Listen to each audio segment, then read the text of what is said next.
আসসালামু আলাইকুম এভরিওয়ান, আপনারা প্রত্যেকে ভালো আছেন। আজকে আমরা যাচ্ছি ছোট বোনের বাড়িতে দাওয়াত খাইতে। সকলে মিলে গ্রামে দাওয়াত খেতে মজাই যেন অন্যরকম। বন্ধুরা, আপনাদের মনে একটি প্রশ্ন থাকতে পারে যে ভাই আপনারা কিসের জন্য দাওয়াত খেতে যাচ্ছেন। আসলে বন্ধুরা, আমরা যাচ্ছি ছোট বোনের বাড়িতে, নতুন ঘর দিয়েছে, তাই ভগ্নিপতি মিলাদ ও দোয়ার আয়োজন করবে বলে তাই আমাদের বাড়ির সকলকেই দাওয়াত দিয়েছেন, তাই আমরা সেখানে যাচ্ছি। অলরেডি কিছু লোক সেখানে গিয়ে পৌঁছেছে, আমরা বাকি যে কয়েকজন আছি এখন সেখানে যাচ্ছি।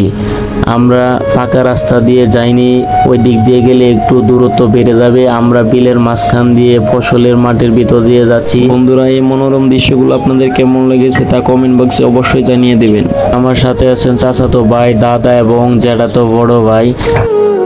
গ্রামের দৃশ্যগুলো দেখতে পাচ্ছি, বন্ধুরা আপনারাও দেখতে পাচ্ছেন। চতুর্দিকে ফসলের মাঠ দেখলেই যেন চোখ জুড়িয়ে যায়। এ হলো আমার চাচাতো ভাই, উনি হলো আমার জ্যাঠাতো বড় ভাই, ইনি হলো আমার দাদা।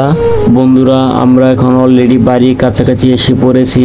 আপনারা দেখতে পাচ্ছেন যে সবুজ টিনের বাড়িটা, এই বাড়িটাই বোন জামাই নতুন করে করেছেন।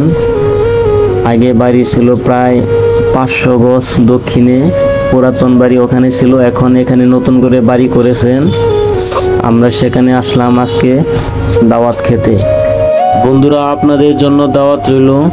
আর যারা ভিডিওটি শুরু থেকে শেষ পর্যন্ত ধৈর্য সহকারে দেখেছেন, আপনাদের সকলকেই ধন্যবাদ। ভালো থাকবেন।